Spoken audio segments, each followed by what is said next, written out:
everyone, this is Fantasy-esque and welcome back to Season 3 of Royal Clan in ClanGen. When we left off, the clan was going through a difficult time with the loss of Mudkip, and things took a surprising turn when Phrasever and Fiercetooth began an open affair with each other.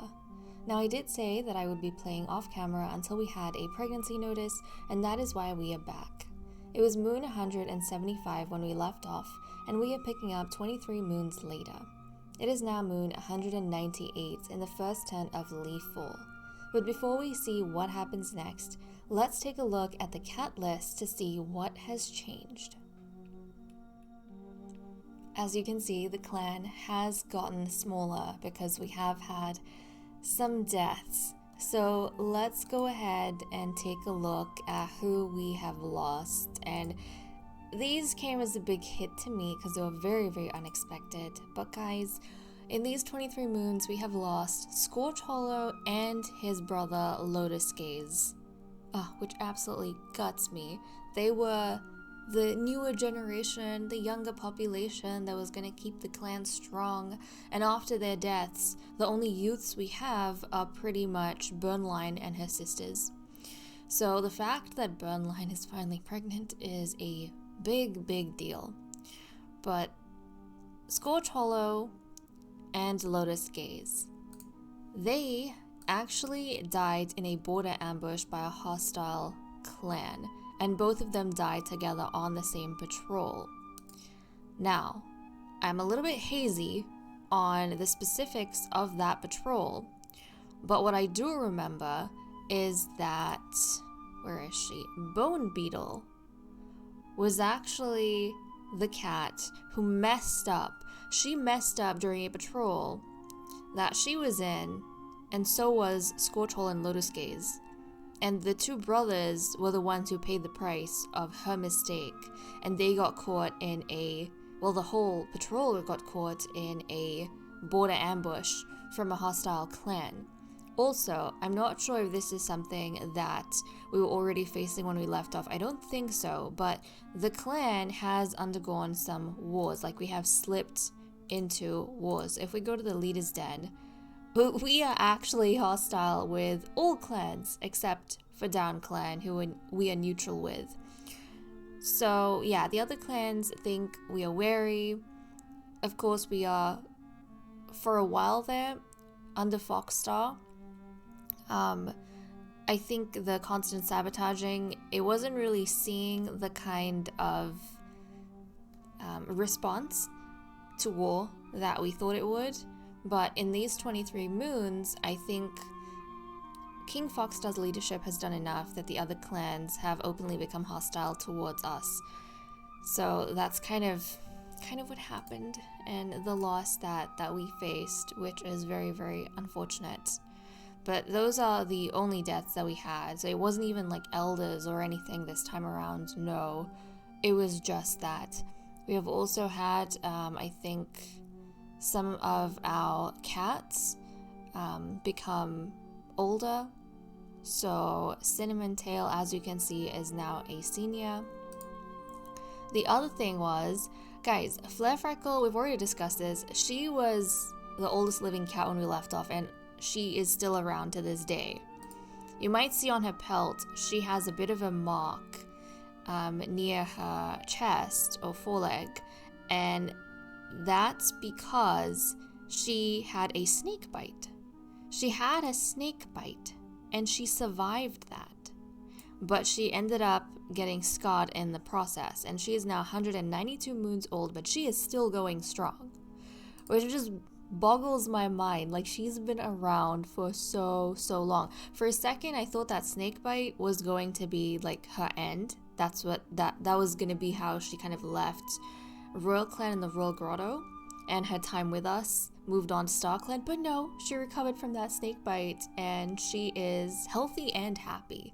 But I think that's all the changes that we have had in the clan. Now on to our main events. Royal Clan doesn't have enough prey for the next moon, which means we will be focusing on hunting in this moon. After lots of bloodshed of both Down Clan and Royal Clan cats, the two clans have come to terms of peace. King Foxstar has gotten a stomach ache. Burn Lion announced that she's expecting kids. There's so much that needs to be done. She just can't settle down yet. Guys, you have no idea. I mean, I just explained to you the losses we've had, but no idea how happy it makes me that Burn Lion is finally expecting. Like, she really took her time and she really dragged it out. But finally, she's going to help us grow the clan, which is very, very essential right now. And I know some of you are worried about Burn Lion being like too young for Freeze Fur, and so like the age gap was too big, so she might not have been able to have a litter. We have had a lot of examples of huge age gaps across the various clans we've had. It's not something I typically pay too much attention to. I just match up the cats that I want matched up for their genetics. But Burn Lion, she came around in the end, guys. She came around in the end. Some couples take a lot longer than others, but she did her job. And they are, at this point in time, I think, both very much in love with each other. In fact, really quickly, before I forget, we can't check because Burn Lion is the matchmaker. Right, I didn't mention this when we were going through the changes, but because of everything that's happened, King Foxstar, I mean, he's still leader, but Cinnamon Tail is the new royal advisor, Fierce Tooth is the new royal physician, and Burn Lion is the new matchmaker. So Freeze Fur, he did actually retire, and he is in the Elder's Den now. He is no longer serving in our political circle, but you see how tiny the clan is. Like, literally, we only have, in terms of the new generation, we only have Burn Lion and his sisters. And Burn Lion is part of the political circle, along with the other 3 cats. So aside from her, the only active warriors we actually have are Bone Beetle and Hazel Slip. Everyone else is an elder, which is kind of scary. There was a time when literally Burn Lion and what does Bone Beetle has? She's sick. She has white cough, but there was a time when I think either Burn Lion and Hazel Slip or Burn Lion and Bone Beetle were the only ones going out and like patrolling and hunting. So the whole clan is essentially relying on them. Okay, Burn Lion has recovered from heat exhaustion. I'm also hoping because Burn Lion is younger, she's gonna have a bigger litter and not just a single kitten. Hazel Slip believes she is part of a new prophecy. Bone Beetle's heat exhaustion has abated, and Bone Beetle has gotten white cough. Jumping into the medicine cat den, Bone Beetle has white cough. Burn Lion is pregnant, we know. Foxstar has a stomach ache. Let's look at the log. Burn Lion was given Juniper as treatment for heat exhaustion and then recovered from it. Bone Beetle was given Juniper as treatment for heat exhaustion and then recovered from that. Fierce Tooth gathered thyme and burdock this moon. On to the relationship events. Flare Freckle watches Fierce Tooth wind up for a sneeze, but it never happens. Fierce Tooth says she hopes Flare Freckle has a nice day. King Foxstar covered for Snapdragon on something minor. King Foxstar, Bone Beetle, and Burn Lion had a nice talk while eating. King Foxstar considers Fierce Tooth to be one of his closest friends, which is very sweet because they have been mates for the longest time. And their daughters are pretty much helping to carry on the clan at this point. Bone Beetle tells Ghostfeather that his pelt is shiny today.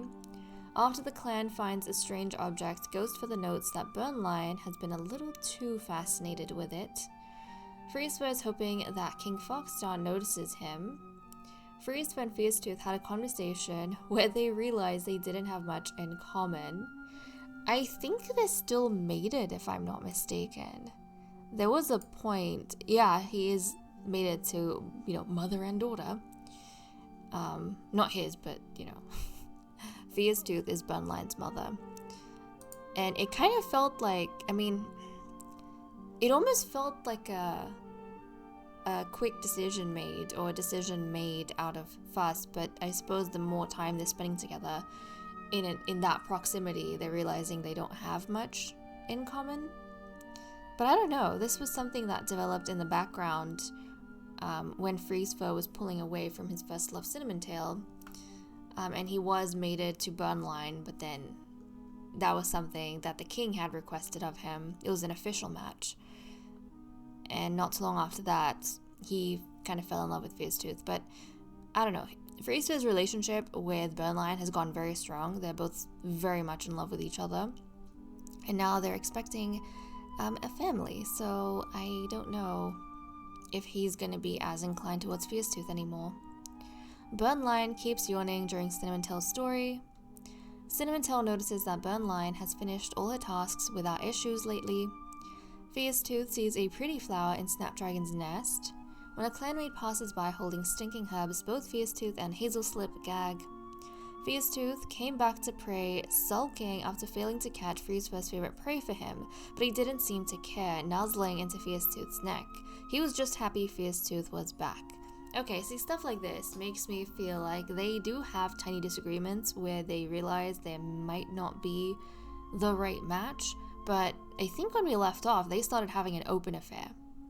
I think we said we don't necessarily consider them mates in the same way that we do other cats, but because they can't necessarily be in a harem since they both already have mates on their own. Like, we've had plenty of examples of cats where one of them has multiple mates, but this is the first time we've had two cats that also have other mates.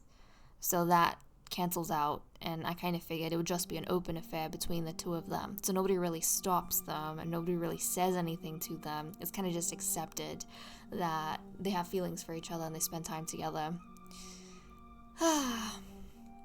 The clan notices that Snapdragon and Freezefur always sit far away from one another. Snapdragon is asking Bone Beetle interesting questions. Burnline bickers with Cinnamon Tail over who gets what nest material. Hazelslip greets Bone Beetle as she's exiting the warrior's den. Fiercetooth gives Bone Beetle a big piece of fresh kill. Bone Beetle, Hazelslip, and Fiercetooth had a nice talk while eating. Let's take a look at the cat list and what everyone is doing for the day. King Foxstar saw a kitty pet rolling around a two-leg garden. Cinnamon Tail is having a nice conversation with the cats guarding camp. Fiercetooth is making new nests. Burnline is worried others are judging her. Bone Beetle has more energy than she knows what to do with at the moment. Hazelslip saw some kitty pets playing with colorful moss balls. Flare-Freckle is tossing moss balls around. Ghost Feather leaps into a pile of fallen leaves. Snapdragon wonders what King Foxstar is up to. Freezefur is glad it's not so hot out anymore. On to our patrols, which is very, very tiny right now. We currently have 11 prey and we need 23, so we're going to be focused on hunting. But let's send out Fiercetooth, our royal physician, first off to see what she finds. There's still time this leaf fall to store away a good harvest of dried but potent daisy leaves in case Royal Clan's elders need it for their joints or cats need to unexpectedly travel. Proceed. Leaf fall is upon the clan, which means Fiercetooth must think of the coming leaf bear, where daisy leaves will become near impossible to find. Best to stock up now rather than worry later when they have none. Daisy was gathered, and then we're going to have our patrol of 3 who are going to go hunting. So we have Hazelslip, Cinnamon Tail, and King Foxstar. Something skitters across the leaf litter, catching the patrol's eyes. A little lizard. Proceed. Hazelslip pounces on the little creature and carries the nice mouthful home. A small amount of prey is brought to camp. Oh my goodness, 23. We just have enough food to get us through the next moon. But we're gonna have to focus on hunting again when we come back the next time. And that's all we have for this episode.